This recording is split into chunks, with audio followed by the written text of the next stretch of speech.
আজকে তোমাদের সাথে আমি শেয়ার করছি আমাদের বাড়িতেই বেশ কিছু ফুলের গাছ আমরা বসিয়েছিলাম। তো ফুলগুলো ফুটেছে, কিন্তু যেহেতু সবগুলো একসাথে ফোটেনি, আলাদা আলাদা সময় ফুটেছিল, তো সেই জন্য তোমাদের সাথে ভিডিও শেয়ার করতে পারলাম না, ফটোটাই শেয়ার করলাম।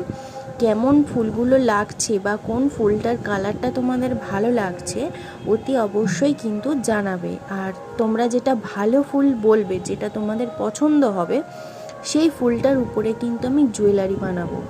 তো তোমরা যদি আমাকে বলো যে তোমাদের কোন ফুলটা ভালো লাগছে বা কোন কালার কম্বিনেশনটা ভালো লাগছে, তাহলে তার উপরে কিন্তু জুয়েলারি বানাবো, আর সেটা কিন্তু তোমাদের সাথেও শেয়ার করব। যদি তোমাদেরও কিছু জুয়েলারি লাগে অবশ্যই তোমরা শেয়ার করো। তোমাদের কিন্তু প্রত্যেকেরই ইচ্ছে পূরণ করার মতনই একটা ভিডিও আসতে চলেছে।